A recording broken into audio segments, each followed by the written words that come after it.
দেখো বন্ধুরা, এখানে সকাল সকাল একটু চা বানিয়ে নিচ্ছি, আমার নিজের জন্যই বানাচ্ছি।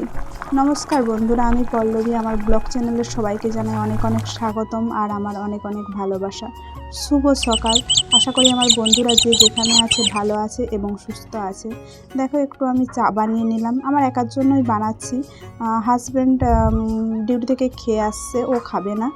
তো চাটা খেয়ে নিয়ে অনেক কিছু কাজ ছিল, জানো আজকে মানে মেয়ে স্কুল যায়নি, তো অনেক কাজ ছিল, অনেক কাছাকাছি ছিল। শীতের যে সমস্ত জিনিসগুলো মানে ব্ল্যাঙ্কেটগুলো আরে কাছাকাছি হয়নি। তো আজকে যেহেতু মেয়ের স্কুল যায়নি, ওকে দিতে যাওয়া, আনতে যাওয়া, রেডি করা এগুলো নেই, ভাবলাম তো আজকেই সেই কাজগুলো সেরে নিই। আর ওইগুলো তো এখন গায়ে দেওয়া হচ্ছে না, অনেকটাই গরম পড়ে গেছে।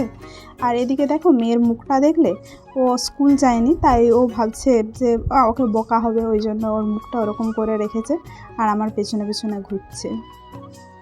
তা আমি চাটা খেয়ে নিয়ে আমি মানে ওইসব কাছাকাছি এইসবগুলো করে নিয়ে মানে গিয়েছিলাম স্নান করতে, তারপরে এসে একবারে ঠাকুর পুজো করে নিচ্ছি। আর দেখো, আমি সকালে যখন ঘরটর মুছি না, মানে পুরো ঘর সবটাই মুছে দিই, কিন্তু এই ঠাকুরের জিনিসগুলো মানে বাসি কাপড়ে ছুঁই না, কেমন একটা লাগে। তাই স্নান টান করে আবার ওই ঠাকুরের জিনিসগুলো ভালো করে মুছে নিই। তারপরে দেখো, এগুলো নিয়ে গিয়ে ভালো করে ধুয়ে নিয়ে আসলাম। ধুয়ে নিয়ে এসে এখানে ঠাকুরকে পুজোটা দিয়ে নিচ্ছি। আর এই সময় না খুব ভালো ফুল পাওয়া যাচ্ছে, এই সাদা ফুলগুলো খুব সুন্দর লাগে। আর এখানে দেখো, আমি যেহেতু ঘরটা মুছেছিলাম আবার, তো পাখাটা চালিয়ে দিয়ে গিয়েছিলাম আর ধূপটা জ্বলছিল না, আবার গেলাম পাখাটা অফ করে আসলাম, দিয়ে ধূপটা ধরিয়ে নিলাম। আর এখানে আমার পুজো করা হয়ে গেছে দেখো।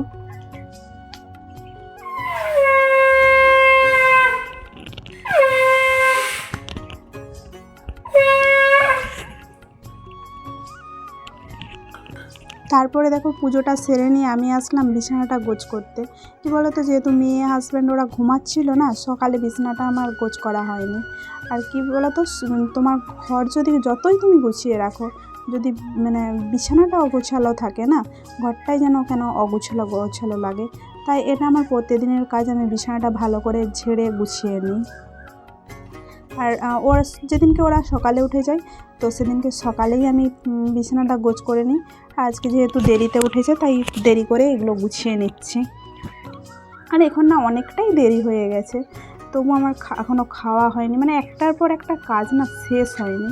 যেদিন মেয়ে স্কুলে যায় ভাবি যে হচ্ছে আজকে ওর স্কুলের জন্য বেশি চাপ হয়ে যাচ্ছে, কিন্তু যেদিন বাড়িতে থাকে সেদিনও সে একই কাজ, মানে সকালের কাজ না ফুরোয়নি, এতটাই কাজ। শুধু আমার নয়, এটা সবারই, মানে সবারই ক্ষেত্রেই হয় মনে হয়। যতই ভাবি যে সকাল সকাল সব সেরে নেবো, রান্না টান্না সেরে নেবো, দিয়ে মেয়েকে টাইম দেবো, মেয়েকে নিয়ে বসে থাকবো, কিন্তু সেটা আর হয়নি। দেখো, তোমাদের সাথে কথা বলতে বলতে আমার বিছানাটা গুছিয়ে নেওয়া হলো। আর এ দেখেছো আমাদের জানলাগুলো কত বড় বড়, মানে এত আলো বাতাস আছে কি বলবো। বিছানাটা গুছিয়ে নিয়ে আমি জানলাগুলো খুলে দিই, খুব সুন্দর মানে বাতাস আসে। তারপরে দেখো, এখানে স্নান করার পরে আমার যেহেতু সিঁদুরটা লাগানো হয়নি, এখানে চলে আসছি আমি সিঁদুরটা লাগিয়ে নিতে। আর এটা তো মানে প্রত্যেকটা বিবাহিত মেয়েকেই করতে হয়। তারপর আমার খাবারটা বেড়ে নিয়েছি, এখন আমি খেয়ে নেব। আর খেয়ে নিয়ে এখানে চলে আসলাম রান্না করতে, কেননা বাচ্চা মেয়ে আছে, আর অনেকটাই দেরি হয়ে গেছে, এগুলো না গ্যাসে বলেই সম্ভব হয়। দেখো বন্ধুরা, এখানে ভাত বস করে দিয়েছি আর এদিকে ডাল বস করে দিয়েছি। চলো এবার মেয়েকে স্নান করিয়ে নিয়ে আসি।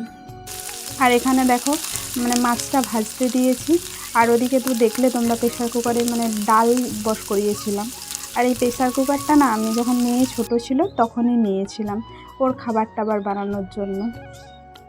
আর আজকে ওই মাছ দিয়ে সর্ষে ডাঁটে বানাবো, আর তোমার লাউ দিয়ে ডাল বানাচ্ছি, আর টমেটোর চাটনি। এই হচ্ছে মেনু। আর 3টে মানুষ কত আর বানাবো বলো, 3টে মানুষের মধ্যে মেয়ে তো বাদই, আমরা দুজনেই খাওয়ার মতো, সেক্ষেত্রে আর কত বানাবো। আর ওখানে দেখো ডালটা সিদ্ধ হয়ে গেছে, আমি নামিয়ে নিলাম। আমার ভিডিও এতক্ষণ পর্যন্ত যারা দেখলে তাদেরকে জানাই অনেক অনেক ধন্যবাদ আর আমার অনেক অনেক ভালোবাসা। আমার ভিডিও যদি ভালো লেগে থাকে, তোমরা একটু লাইক, কমেন্ট, সাবস্ক্রাইব করে দিও। দেখো মাছটা ভেজে নিয়ে ওই কড়াতেই মানে সজনে ডাঁটাগুলো ভেজে নিচ্ছি। তারপরে একবারে মানে তরকারিগুলো করে নেব। আর দেখো মানে আমার রান্না প্রায় শেষের মুখে, আমি এই তরকারিটা বসিয়ে আসছি ছাদে। বলছিলাম না সকালে যে ব্ল্যাঙ্কেট কেচেছিলাম, সেইগুলোই একটু উল্টে নিতে আসলাম। ওইগুলো কী বলো তো, একদিনে যদি পুরো শুকনো হয়ে যায় না তাহলে কোনো গন্ধ লাগে না, কিন্তু একদিন রয়ে গেলে কেমন একটা গন্ধ লাগে। আর এদিকে দেখো আমার তরকারি প্রায় হয়ে গেছে, এটা বসিয়ে দিয়ে গিয়েছিলাম।